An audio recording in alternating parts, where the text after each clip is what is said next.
And we are live. And we are live. Welcome to episode, what is it, 36? 36. Yes, sir. And we have a quote for everyone.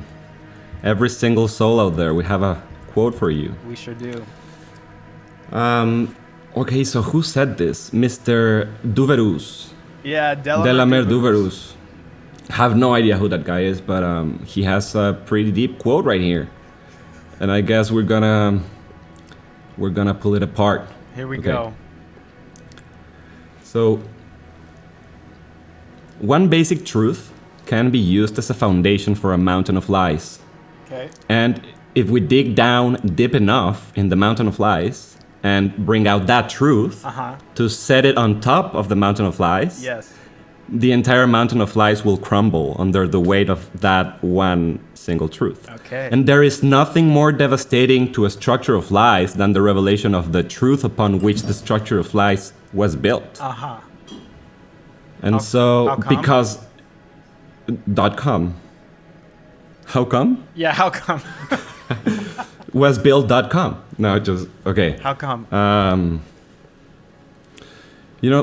Because the shock waves of the revelation of the truth reverberate. Okay, let me repeat that. Because the shock waves of the revelation of the truth reverberate. Okay. And continue to reverberate throughout the earth for generations to follow, awakening even those people who had no desire to be awakened to the truth. All right. That was a big trip. Close quote. Mr. Duverus. Okay. So setting aside the fact that perhaps on a quick googly search, this guy is some kind of like self-proclaimed prophet to be getting information from a spirit named Duverus, and that who knows what else was involved with this guy's cult or so on and so forth. Yes, sir. This quotey is talking about a truth and a mountain of lies being built on the truth, and that when you find the truth, the whole thing crumbles, and that it crumbles. The discovering of that truth will reverberate through the earth, and that everybody is like, look, you got all these people just minding their business, and they're like, I didn't want to know this truth, but because of the reverberation, they're like, I have to know what is this shock wave going on. What is this shock wave? And their ears pierce with the sound of truth, and they have to revelation happens. Catharsis. Yes, even if they have no desire, as he says, they don't even want to know. They don't even want to. So what is this phenomena? This is something that many people say is occurring at the moment, and I don't believe that. I think people are saying this about all the moments, all the Yes. I think in the same way that people say that the world is ending always. Like, I think that's the Arthur Herman, The Idea of Decline in Western History, I think it's called, is like is a book. Yeah. That's basically saying, like, we're always saying that it's ending. Like, the apocalypse is around the corner. The apocalypse has always been here. Everyone's always saying that it's going to end, like, culture's changing, and, like, structures are crumbling. Yeah. It's always... maybe similar to I think it's Mark Twain quote.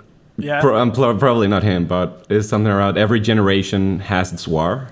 Sure. So every generation has its big thing they need to fight for, or the big problem they need to solve. I don't know if it's like every generation has the thing. I just think it's a constant. And I think it has something to do with human psychology. That there's always a part of us that's like, it's all ending. You know what I mean? And maybe that's a reverberation of our knowing that we're gonna die, which we talked about at some point or another. But it's just like So Mr. But doesn't that take doesn't that take away from the importance of the phenomena? If we're always in a near-death experience, we're never actually in one. Well, yeah, that becomes the norm. Yes, I think that's exactly what it does, and I think that is right that it does that, because I don't think you can't say. But then it cancels the whole thing. Well, it cancels the idea that it's uniquely profound now. It definitely kills Yes. that. But that doesn't mean that at some point it's going to be right. I mean, at some point it could be true that it was, you know what I mean? Like some guy yelling like Rome is going to fall, like he turned out to be correct. Right. And also events don't necessarily happen from one day to another. They take a long time to develop, right? And suddenly you're in the apocalypse, but like we've been building up to that for years. I don't know. Yeah, we've been Like building up to apocalypse for years. Yes, like if let's say Rome falls, Sure. right? Yeah. It didn't fall on the last day. You know what I mean? It was building up to that for years. Yes. And so the apocalypse won't be like, it won't be suddenly here tomorrow like a storm. Although sometimes in the history of human beings, they have been, unfortunately, near a volcano or near something that exploded, and it's like, oh, it's over immediately. That also happens. Right. That doesn't or mean, the Earth's poles shifted. But there's also moments where people are noticing things change or even degrade or whatever, and they're like, oh, this is a sign of the apocalypse, and it's just not. It's just not a part of whatever, whatever sequence of events will lead to a quote-unquote end or apocalypse or something like that. But I feel like... It's like we love hyperbole. We love being in the end of times, and it's not really. Yeah, and we love to extrapolate. We love to be like, oh, here's a little thing, but I think that leads to this, and then this leads to this, and then that leads to that, and then it's over. And it's like, okay, well, you're starting with this is kind of goes, and this is super sidetracked, but that's going back to our conversation about like alternative theories or like conspiracy theories, where you're like, you start with a truth, and then you just kind of go off. You're like, this means this means this, that means that means that, and that means this crazy thing. Yes. So the mountain of lies was built upon one single truth. Nice, you're bringing it back to Duverus. Duverus was into something, I think. so Duverus is talking about, he's not really talking about apocalypse, really, so I kind of sidetracked this whole thing. But Duverus... It goes hand in hand. Yeah. He's talking about a basic truth served as the foundation of a mountain of lies. And he's talking about if you find that truth, then the rest will crumble. And that's kind of a positive... that's pretty positive, because that's saying that large structures, say, or large amounts of information that are built around systems, truth even. that could be corrupt or lying or anything like that, if you uncover that truth that's at the heart of it, then the whole thing will fall apart. And if you believe that corrupt systems should fall apart, then that's a positive idea, or that could be a positive idea. Hopefully the corrupt system falls apart by itself because it's corrupt, so it doesn't hold up to the times. It doesn't hold up to a long-term sustainability. Yes. Because the truth eventually surfaces. Right. And also the idea is that the further our leaders are away from competence, the more they're going to have to lie to pretend that they are competent. And so then it's like, the more corrupt somebody is, basically the less someone deserves to be in a position. The less they deserve to be there, the more they're going to have to lie and pretend that they do deserve to be there. And the bigger the fall, the bigger the crumbling down and the shockwave. And then everyone will find out. So in that situation, the truth is, I don't deserve to be here at all, because I'm just here because of favors or because of an agenda or because, look, I've been funded by these people who are expecting something favors, or I have a job to carry out and I've been brought here through a corrupt web of influence, and so I'm just serving that purpose, and that's the truth. But the lies are this external, like, from the ground up, people were driven to put me in power because they felt this, because they saw that I was leading the change that we needed. Yeah. And the lie is what you want to hear. Those are the lies. It's what you want to hear. Yeah. What everyone wants to hear. Yeah. Yes. And people were fed up, and they knew that I'm on their side, and like this is just more and more lies. It's a beautiful hero's journey. Yes. Mm-hmm. Yeah. Against all odds, and I may, you know what I mean? Yeah. So that would be the truth. Those would be the lies. And then if you discovered the truth, you would be like, oh, actually, no, all of those are lies. The whole thing, it just like dominoes, it would all crumble. Yes. And you would be like... I have a great feeling about this, the realization behind Duvarus's quote. Sure. Because it means, if it's true, it means that every great deception is meant to fall, and the bigger the deception, the bigger the fall. And the bigger the fake icon, the more eyes will be on the fake icon when it falls down. And we saw that with the fall of all the...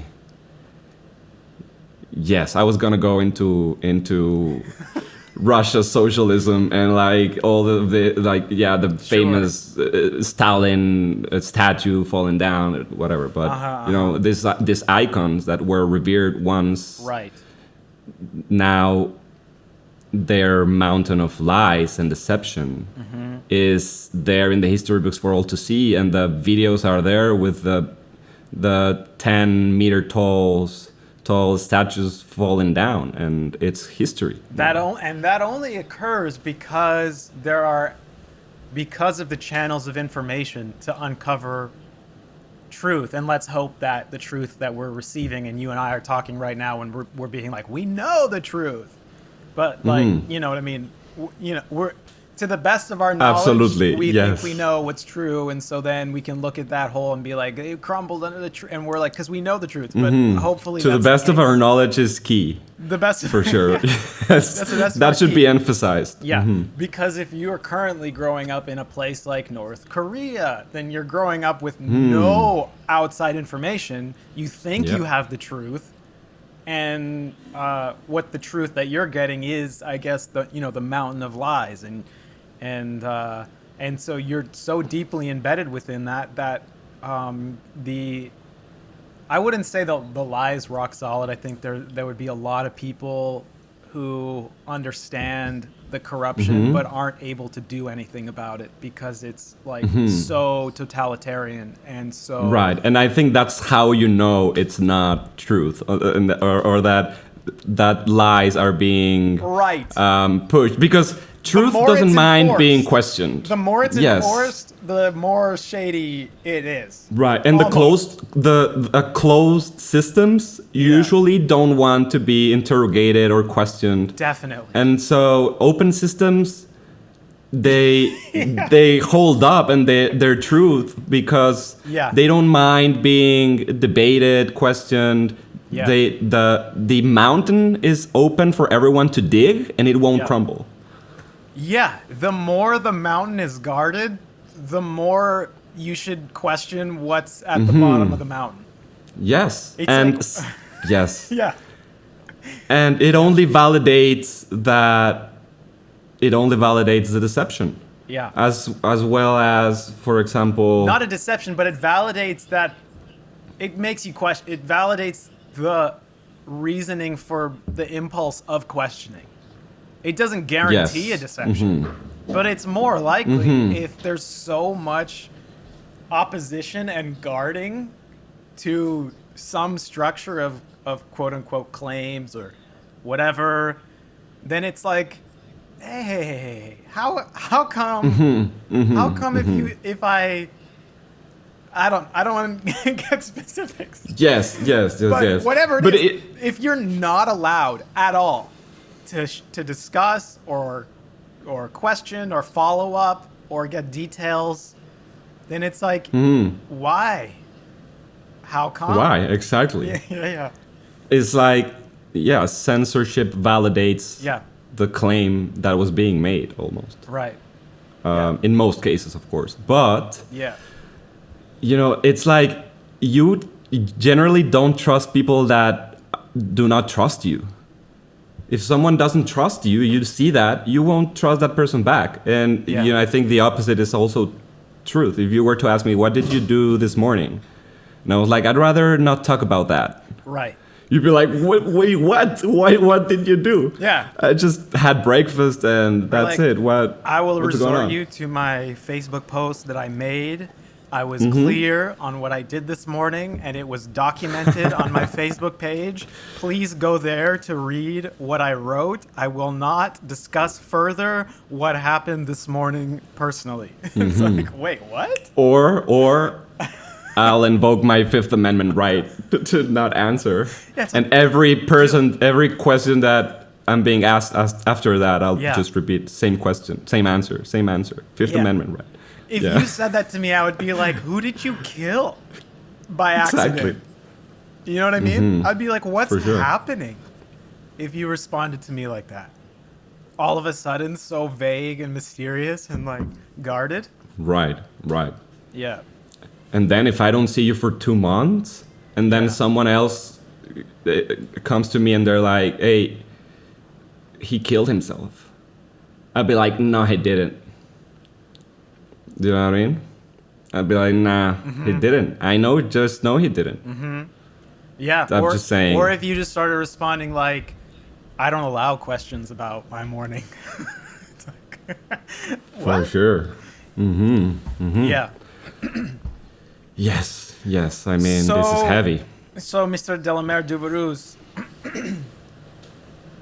the thing that interests me about, let's say, I like that we're open to quotes from whoever, and I like that we're discussing ideas because I don't want to accuse, but just let's imagine, this quote was like about, like this was incorrect. This was about something that wasn't even some deception of lies or whatever. Or this, you know what I mean? Like this wasn't even, like it wasn't even about anything accurate, or it didn't even reflect the thing that it was motivated by.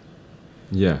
Regardless of that, I think it's great to see what value is there, and I think there's a lot to that. I mean, 100%. There's a lot to that. It could be said in a more simpler way for sure, which is something you pointed out. But I think that the wordplay that he's using, he's like taking you on a story where you kind of get lost, and then you kind of take a breath. It's like, the whole world is struck by the by the reverberation of the truth. It has in it the idea that truth will spread. Yes, and the word revelation, I think, is not a mistake there. No, it's probably he's biblical. using the word, Probably. Yes, he's going for that type of language for sure. Yeah, definitely. Yeah, yeah. Why? Well, why? Was he aware of some deeper truth that he is kind of using in a double sense? Maybe. What do you mean? Maybe. I don't know. Yeah. The I mean, idea that it spreads is the idea that like you can't keep a truth down. Eventually, the truth is gonna come out. You know what I mean? What I'm saying is that maybe he was trying to confess something. Like you would think that a person making that claim is usually aware of truth and lies in other people, but maybe he was aware of his own mechanism, and he wasn't able to confess it any other way. But he was aware of how his mind was working. Yeah, that's like somebody else going like, everybody else does this very specific thing. And it's like like a friend told me. Yeah. Yeah. Could be. We don't know Yeah. who this guy is for sure. This is a disclaimer. We don't endorse Mr. Disclaimer, Duverus. Yeah. We don't. This is not an endorsement. Yeah, either do Verus or don't Verus. Exactly. But It's up for to us you. say. Yeah. Right. It's up to you. Yeah. Mhm. The quote reminds me of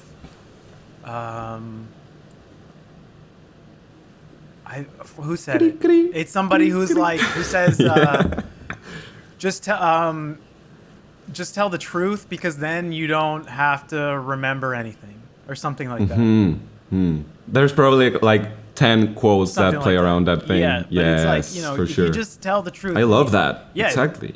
Like then I'm like it's almost like lies require the mountain. For sure. And the mountain needs to run on a lot of energy. Yeah, because you got to remember what was the hill over there? What trees did I Yeah. put up over here? What Yes. was what you know what I mean? It's like It's like you start to build an algorithm, and then every new information has to go through that. yeah, and you It doesn't gotta go remember- straight into. You got to remember what did I say about Yes. this? You know what I What mean? have I disclosed? What have I disclosed, and what did I have to make up on the fly because people Yes. were asking for details, and I had to be like, oh, here's a. It was because this specific detail that I had to make up now because I hadn't fabricated that part of it yet on my. When I was writing the alternative truth, I didn't add this detail, so now I have to make it up. And then if I don't write it down or whatever, then 3 days later, if someone asks the same thing, I can't make it up again. I have to remember what did I say on the fly, and it just Yes. It's so counterintuitive. yeah, so exhausting, you know. It just makes conversation way more difficult. Yeah, You know, conversation is already very difficult. yeah, And just trying to have a constantly running scenario so that it's always there at your disposal whenever you need to control. It's all about control. And then when you don't have control, then you have panic attacks, Then and then you have then you threaten, then and you stress. then you threaten Yes. people. That's Right. like that's Constant fight or flight mode. that's the you know, and I think that reminds me of the Lance Armstrong thing, and I still feel like Wait, do you mean the athlete? yeah, the Tour de France Oh, athlete yes, yes, that was yes. doping in a time when almost everybody was doping, but he was the most aggressive about, like, you know, he was the best. He won 6 or 7 Tour de France 6 or 7 times, whatever, and he was, you know, Yes. just couldn't be beat. And he had his charity, and he was like, "No, I'm not." He kept saying, "I'm not cheating," and and then slowly teammates were like, "No, like our whole team is cheating. Like I'm on his team, and I'm cheating. I have to come forward." And then he would Yes. throw them under the bus and say, "This guy's lying. He's trying to get attention." And then there were court cases, throwing people under the bus, all this stuff. You know what I mean? Right. What is the name of that documentary? There's You been remember? many. There's I think. there's But many. Yes. Okay. my point is, you know, and I'm just someone in a camp of like, look, yes, it's horrible and it's awful and like you shouldn't lie and all this stuff, but at the end of the day, he's juicing up to go faster on a bicycle, and everybody was cheating. And let's not pretend like Yes, that's what I was. We treat politicians. They were claiming that since everyone was doing it, it was just a thing about the rules, but everyone like it wasn't really cheating. Was that the Yeah, I claim? mean, yeah, without going too far into this because it's not applicable, but like I remember they had to take his trophy, whatever, his win away, and it had to go to like the 32nd place or something because they had to Okay. that like the 32nd Right. place was like the next guy who they didn't discover was who they were like, we think they're clean. So officially, right now, he's not a Tour de France winner. I don't think Right. so. But my point Okay, is, okay. like, I think in the court of a public opinion, I think, and in general, he was, Yeah? he got enough, like, attack and whatever. We treat politicians and people who have done much worse less. I agree, totally. That's a great point. In my Yes. opinion, I'm just like, let's have a standard at least where it's like, you know, war criminal, Yeah, like yeah, slash yeah. Tour de France cyclist who did drugs to go faster. You know what I mean? Like, let's at least. Well, he was also lying about his cancer story, right? But my point, no, he wasn't lying about that. But my point is that what's my point? Okay, my point is that at a certain point, people were coming out and revealing the truth, which was he's doping. Yeah. And so here's the truth, and there's the mountain of lies. And as soon as it starts to be uncovered, the truth, he had to start attacking. And that's when he was vicious against his own teammates, his own friends, his own family, going to court and like becoming a vicious person, because you're like, okay, now I'm defending this mountain. And like my whole identity has been constructing this mountain of lies.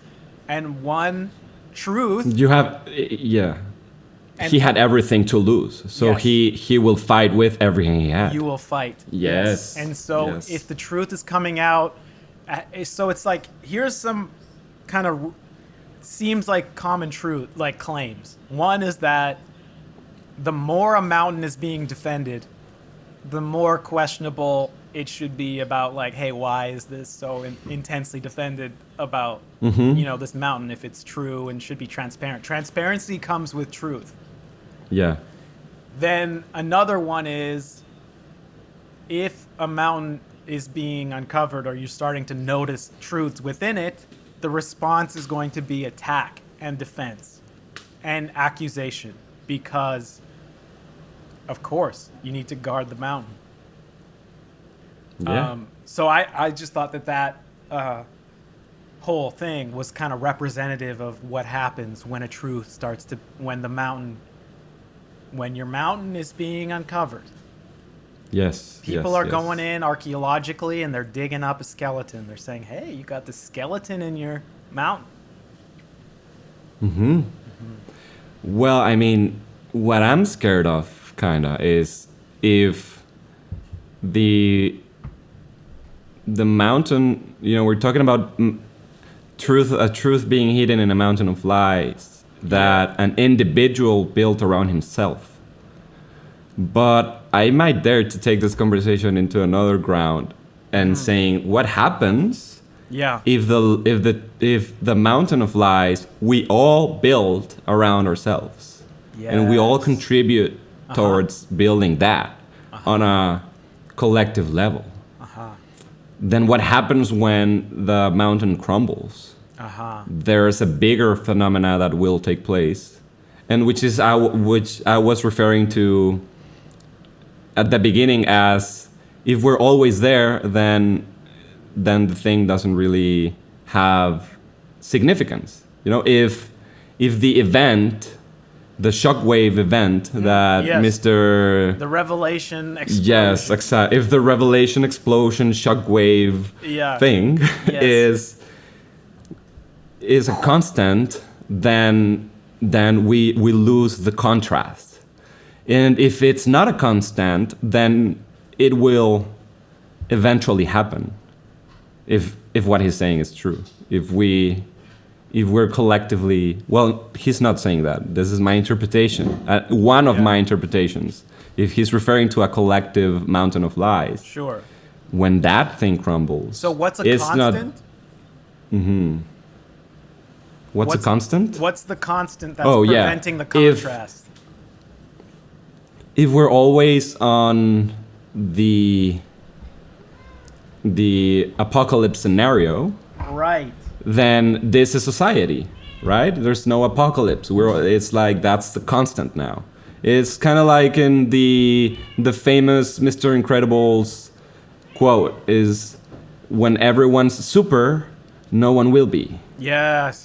I don't know, that's the only thing I remember from the movie, but that kind of stuck, because I feel like that's true. If everyone's a superhero, then there's no superheroes anymore. And kind of like, if we're always in the apocalypse scenario, that we're not really in it.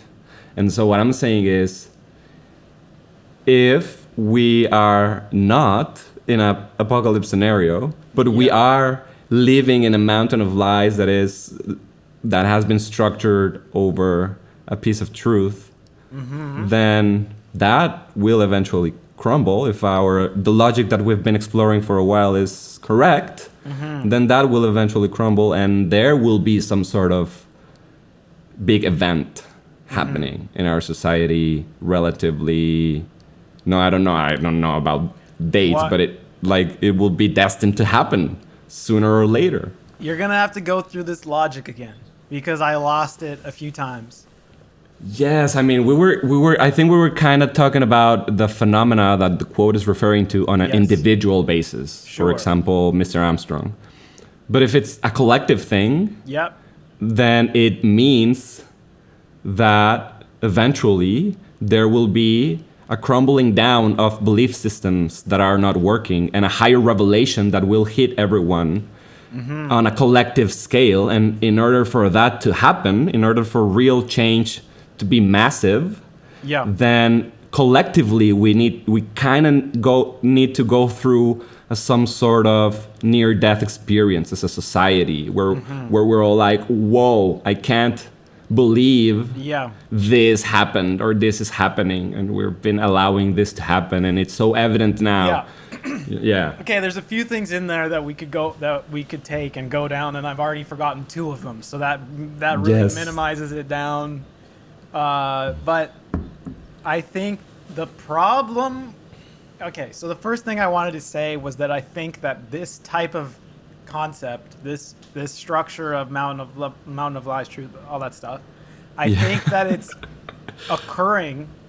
It's like a fractal, and I don't necessarily see there just being like this big mountain and some big truth. It's like no, it's in all these little areas that are just all over the place. It's macro and micro. It's macro and micro, and it's different things in your life. It's different things about you. It's different things about other people. It's different things about the society. It's different things about reality. It's different things about... It could be a thought in a single moment, a single thought that you're experiencing, or it could be a whole system that it has been taking place for a while. Yes, and if Mr. Duverus is, from the the quickest little googly, it's saying he was a self-proclaimed prophet. Yeah, he was culty. He was culty. His thing is he's putting it into this very society-wide single mountain, and that it would be religious, and people need to know that that's the main. There's only one big mountain, and that people need to see the truth, and that revelation is, So he's kind of brought it down into one macro. Yeah. And so I think that it's mostly occurring micro everywhere, and that's the main. I think unless it's religious, because that really brings it into a massive macro. I think more likely than not is happening micro everywhere, and that because because this distills it into this big thing, this kind of big structure, macro structure. And then I had another idea, and now I'm not sure what it was. But give me a second, and I can maybe go there. Oh, I wanted to just say there's also a phenomena. Where, because I just was talking about micro, but let's imagine that it's macro. Let's imagine it's something about, and without going into details, I think that one of the things that the internet has done is it's pointed to some truths that aren't, let's say, helpful for cohesion, in terms of it's not helpful for structures that are in place to maintain their legitimacy. Let's just say that. Okay. Yes, that's because open. And it's I'm trying to be vague, but I just think you learn things through whatever, that there are just certain truths that wouldn't have made it out. That, let's say, these truths, say what you want about the truths. The point I'm making is that until the internet, there was a more uniform structure that made institutions and other things seem more credible, and anything that was, and in general, it just kept cohesion a bit better. I'm not saying that that's the way it's supposed. That's the Edward Bernays thing. It's like, look, we need to control public opinion, because that way it's going to create a stable society at scale. That was the idea. And there's truth. There's truth to that idea. Right. There's a deeper level, which is control currency, right? which it also Sure, goes but like. that's not, I'm not talking about that at all. But Okay. sure, Yeah. but the point I'm making is about information systems and lies and stuff like that. And the point that I'm making is that if there's pieces of information that start to point at large structures that before that you've recognized as a real mountain that was built on truths and Yeah.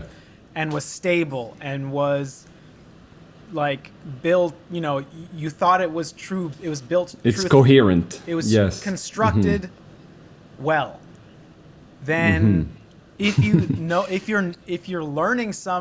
learn certain pieces of information that make that start to shake and be like, oh, this truth would crumble the mountain, then like we were talking about in the Lance Armstrong situation, on behalf of that structure, you are going to defend.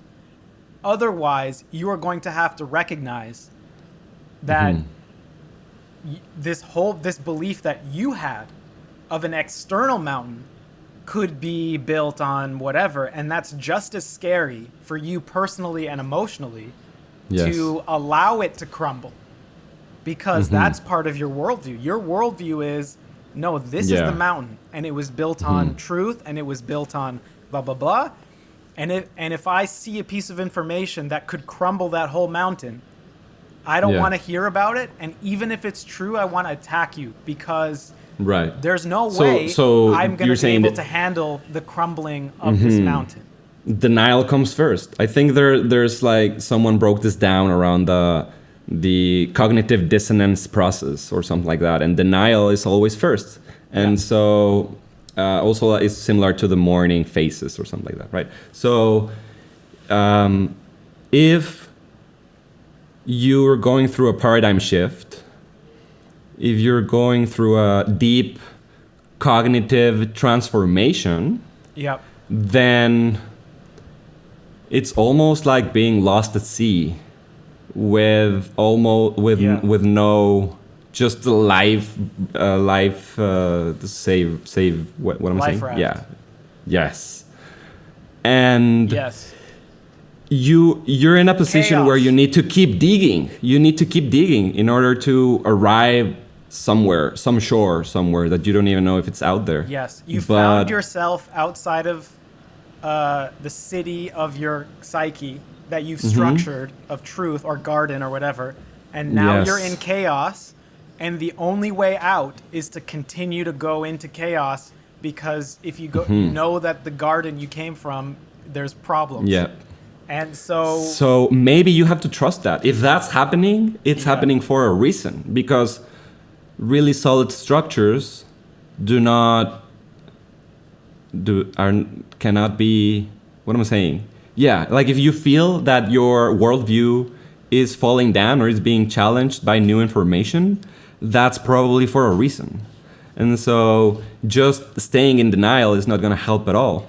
You need to go the other way and keep digging, be more open, have more conversations, do more research, explore more, attempt to formulate way more, and that will eventually build a new worldview. Then it will happen again. Maybe that's a cycle. Sure, but I think we should also, give an olive branch to the individual who, say, finds a truth that not only crumbles some buildings in their city, but obliterates the truth was the core or a core truth that was at the bottom of the mountain of their entire reality.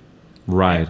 So it's not like a building falling down, but more like a meteor just smashing the whole civilization. And people, a lot of the time, won't recover from something like that. And just keeping looking, keeping investigating is not going to change the fact that their entire reality creating engine was obliterated.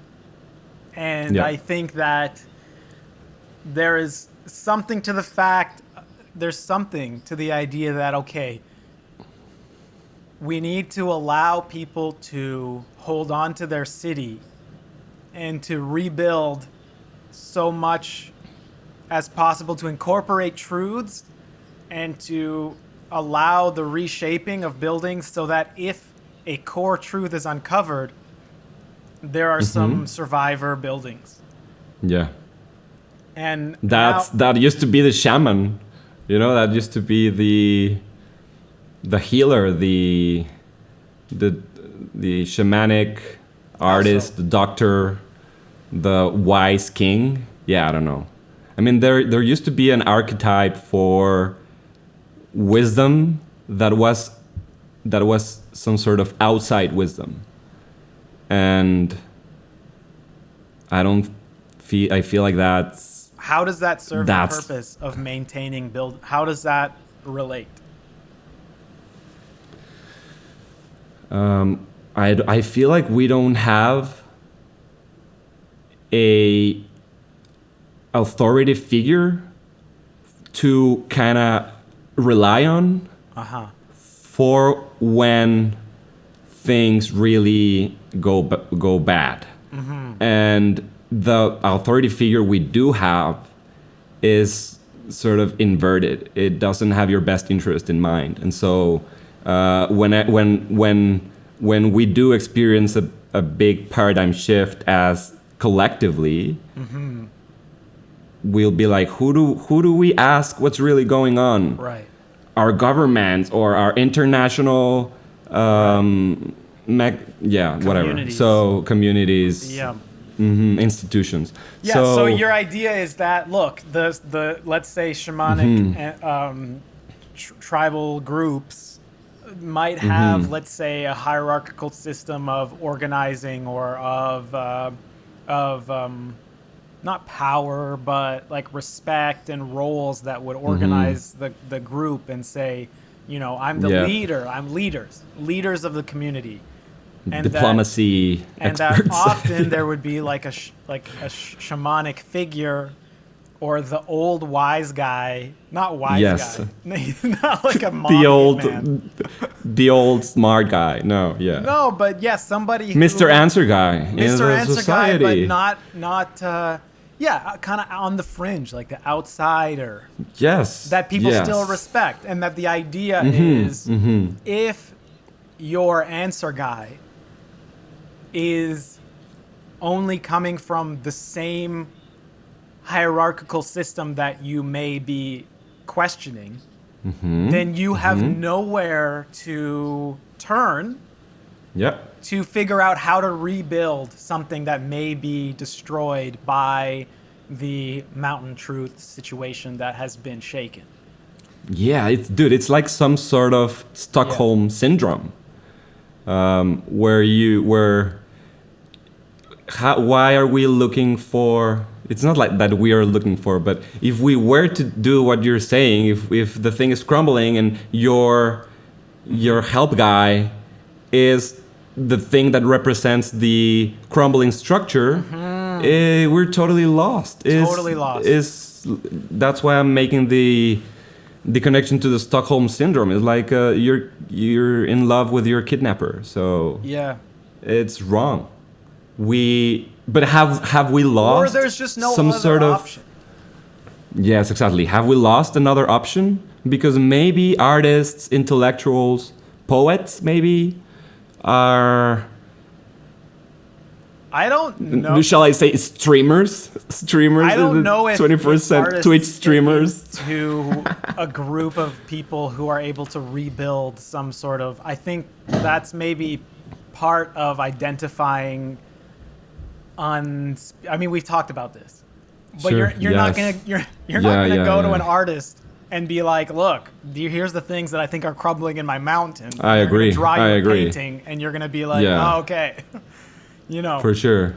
But I mean, you could maybe someone makes a movie that becomes iconic because it incorporates all of these new realizations that are taking place in the movement or the new phase. I think artists are necessary for uncovering and discussing truths that are hard to verbalize and to intellectualize. Right. But that yes. So in a sense, it's like And maybe this is just, and we could discuss this, but I think that maybe more, this is more the case than not, that it's more about uncovering the holes or the truths in the mountain rather than how do we maintain or build a mountain.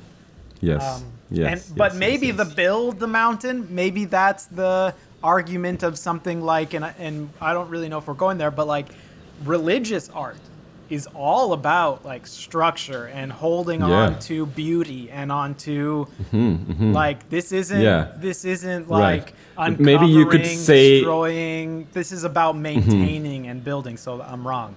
There are some that are totally wrong. But I mean, there's a lot of information that can be that can be transmitted through language. Yes. Way more than visual visual art, for example. Well, different language, because I mean there's a lot that can be transmitted through icons and symbols and beautiful imagery and what you were talking about. But maybe this counts. Definitely the intellectual is closer to someone who might influence the what's the right word? The status quo or the zeitgeist. Yeah, but also the idea, and I think this is interesting, that like your reality frameworks or the framework through which you perceive truth and negotiate with the world, the external world and the world that you inhabit and the world that you live in and make choices in, that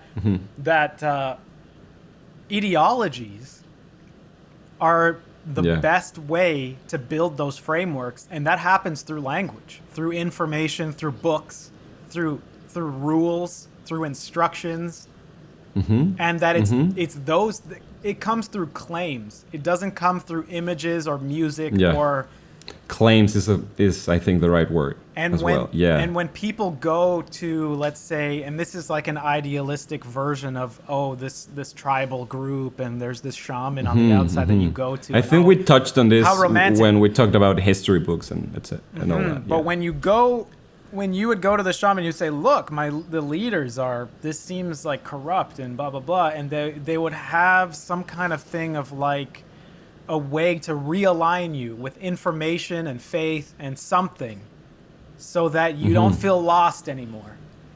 And I do think it's important. So I do think it's true that we need to find some avenue through which people can reorganize their buildings in their city of their psyche. Even maybe not letting the whole thing crumble and not letting the shockwave phenomena really happen, but slowly restructuring and slowly changing. Maybe that's a better strategy. Yeah, and someone to say, hey, look, I know that you're letting these buildings like crumble in your city, but you don't have to let that one crumble. And you don't have to let these floors of this building crumble. It's just those floors. Like the implication of the shockwaves sometimes will make you go like, and just want to throw out the whole paradigm. But maybe it's necessary. Maybe the mountain is so big and so rigged, or not rigged. It has it's the right word has like the opposite of branches. Corrupt. The opposite of branches. They go below the trunk. Below the trunk, the raíces, roots. The roots. Yes, the roots are so strong that you need to tear the whole thing apart. Maybe that could be the case, because that would be the case for the hero's journey applied to these metaphors. That would be metaphor on metaphor action here. That's the difference between turning off a light with a switch versus a dimmer. It's either on or off, or you can go from 100 through to 0. Right, and to carry on that metaphor, you can't switch out the light bulb if you're dimming it down, because it's always on. You have to turn it off so that you can unscrew it and you can put the new one on. And maybe I'm you need a new light bulb that can actually be dimmed down. Yeah, some light bulbs don't have that technology. You don't have to replace it. This is a third metaphor we don't need. Yes, we don't need it. We don't need this one. Yes, I mean, maybe there's, I don't know, I'm struggling with this one because if we don't want the whole thing to crumble, then we do need some kind of dimmer change. Yeah. Slow, progressive change. Yeah. But in order for that to happen, you can't have full disclosure. You need to have like droplets of half truths at first and then a little, because if you drop the truth that's beneath the mountain of lies, going back to the quote again, if you just put it on top, it will cause the whole thing to follow. But is there a way? So what I'm saying is, if there's a way to do it slowly, then misinformation would have to be necessary. Now, what I think is very interesting is you just made the very argument that someone like Edward Bernays makes about public relations and managing society in terms of information and truths. I'm justifying propaganda. Yes. That is literally the reasoning behind propaganda and behind, because if we tell this truth, it's going to cause chaos. And the entire structure will be at risk. So we need to lie, and we will disclose a small thing, or maybe in 20 years we'll say, yes, the CIA did this crazy thing, but that was 20 years ago, and now it doesn't matter as much because it's not happening, and like we're not doing that crazy stuff anymore. We're all peaceful now. That was just a crazy thing we did, but we're better now. And so it's this whole process of like, we can't tell the truth about certain things. And now I'm, going a bit more conspiracy, but going from a government angle. I think, and not just conspiracy, but in general, it's like, no, we have to control the truth and information, the quote unquote truth, and we have to build this mountain, because if we don't, then there's going to be so much chaos from everybody on the street, the revelation, the reverberation, that impact. People's mind, they're going to be like, oh, my buildings are crumbling. And everyone is going to be in destruction, crumble mode, that there will be no rebuilding to be done. And there will be no one to turn to rebuild. Yeah. So that's the lie? Allegedly, right? So, well, I don't know. So yes, I mean, just things to consider, right? These are all considerations. All considerations. These are just considerations. Yeah. Yeah. These things are out there. People can look into them. It's all out there. Yeah. Yeah. So all you have to do is take one idea, consider it. Yes. Throw it across the internet into some other guy. Think about it. For them to consider. Write it down. Look at it. Yeah. Think about it again. Reword it. Look at it. Mirror it. Look at it backwards, upside down. Write it backwards. Yeah. Hang upside down and read it also upside down, so it's right side up, but just everything is upside bring down. out the gematria into the every single letter, numbers. and then allow yourself and then get the root number of each the sum of all numbers. Yes. And if it's 9, then you're onto something. Yeah, because that's the number of human beings. It is. And it is the highest number. And you also need to consider astral travel and taking your psyche out of your mind and traveling back in time, future in time, discussing with entities that you generate in your imagination, but will come up with ideas that you couldn't have if you weren't imagining them talking to you. Exactly. And you can mix that with remote viewing and astral projection and lucid dreaming and extrasensory perception. You can charge it with crystal, light work, magnetic work, meditation, You can allow yourself... You can grab a belt and put it around your forehead and then just put quartz all around your head. You can point that towards the sun, and you can close your eyes, and you can point your eyes inward towards your third eye. And allow But you need to charge the crystals first on a full moon. We forgot to say that. Yes. Yeah. You can definitely do that. Of course, everyone knows that. I mean, yes, that's common knowledge for sure. And you can elevate yourself to a higher plane of existence.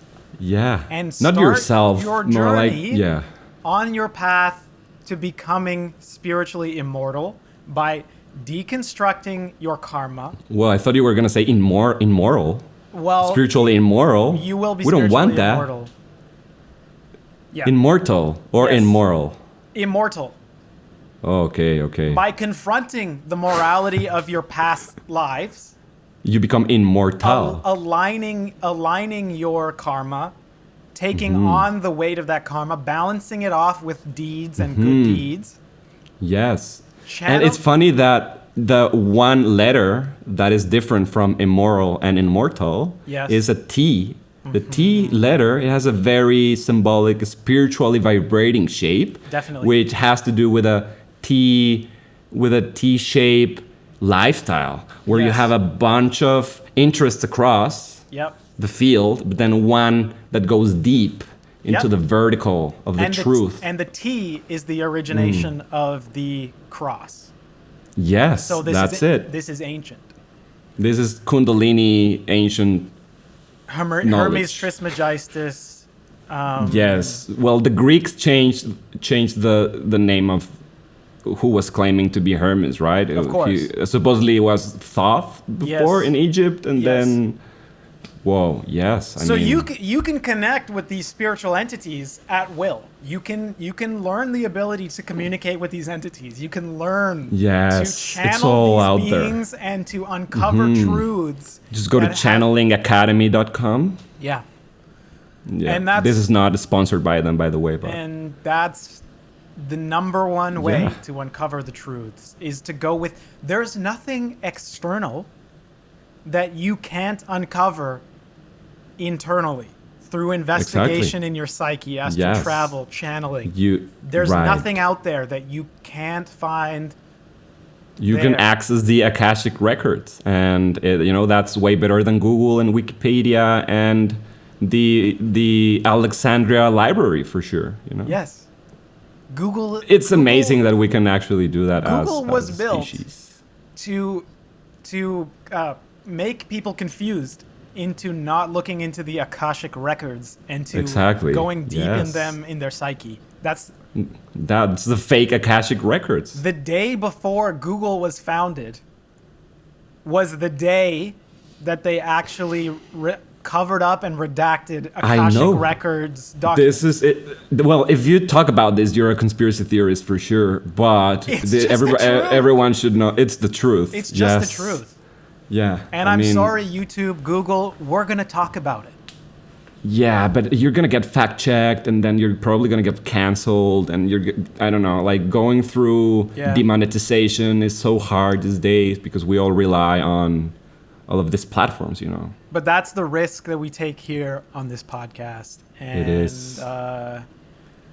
We do it for you guys. I think we really uncovered a lot today. I think we really explored some really deep truths at the bottom of mountains that have been constructed. Yes, big mountains. And we're all about mountain archaeology of the psyche. And sometimes big wave surfing. We kind of go into those two realms. But in general, I think it's a good message to get off of Google, get onto Akashic records psychically. Yep. And that's the start. That's just. If you're a beginner, just close your eyes, and then you'll see. Yes. The beginning of opening your eyes starts by closing your eyes. By closing them. Nice. All right. All right, man. Hey, this was a good one. I had fun. Same. Let's do this again. Let's do this again. Sometime. We'll figure it out even more so on the next episode, and that's going to be episode 37? 36? This was 36. This was 36. 37 then. Yes. I need to learn how to count again. Nice. All okay. right. All right. So and I just want to point out that 36 is 9. So yes. Thanks, and for investigating with me on this number and 9. any number every what am I saying? All numbers. You got this. All numbers that can be divided by 9. Yep. Also add up to 9. True. Always. Yeah. And that's the only number that does that. That's crazy. It's a special one. Yeah, maybe. Allegedly. Yeah. Okay. You gotta say that these days. All right. Thanks for the combo. brother. I look forward to the next one. And likewise. And thanks for all the spiritual beings that tuned in. Thank you for tuning in. Do not tune out. Stay in. Peace. Peace.